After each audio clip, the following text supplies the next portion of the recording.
My daughter, Janika, had COVID, and when she caught COVID, it was very, very bad in the sense that she wasn't eating. Every day I would go to see her in Leighton.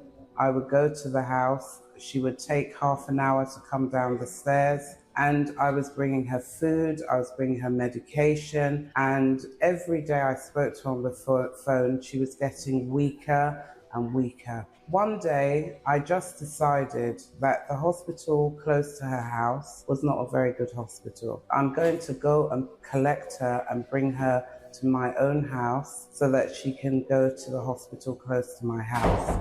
When I went to pick her, she was just so distraught. She said, "Mom, I don't think I'm going to make it." And when I went to pick her, everyone was saying, don't go, you will catch COVID. You can't bring her in the car. So we got to my house and she was saying, "Mom, I don't think I'm going to make it." And she slept off. And in the morning, she was so weak. She said, "I really don't think I'm going to make it, Mum." So I called the doctor. The doctor said, "Check her oxygen." When I checked her oxygen, it was 70. The doctor said, "I'm going to send an ambulance to your house now." When she went into the back of the ambulance, I sat there and I just remember looking at her, looking so vulnerable. They strapped her into a chair and put her in the back of the ambulance.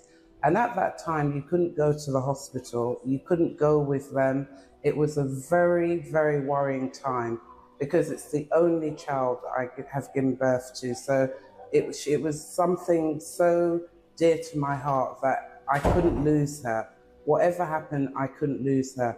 So I then remembered that when I was listening to Pastor Jerry Eze, and I have to thank him, he's so great in everything that he's doing. I just remember him saying, "No one will die." I announce no NSPPD will die. If your amen was on like a warrior, hear me as I hear the Lord. You will not bury. You will not be buried. So when she went to hospital, I remember that every day I was calling to see how she was. And one day, one of the nurses said, "Oh, I don't think she's going to make it." I said, "She will make it. My pastor said she will make it." No, she's not going to make it. She will not make it. So I now demanded, I want to speak to the senior consultant. 2 a.m. in the morning. Who am I?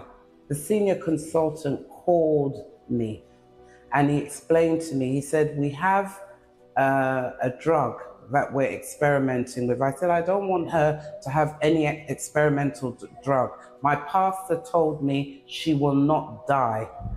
Anyway, to cut a long story short, she was put into ICU, and all I was thinking of was what Pastor Jerry Eze said: "You will not die." And it was 7 weeks she was in hospital. She came out of hospital in a wheelchair, but to God be the glory.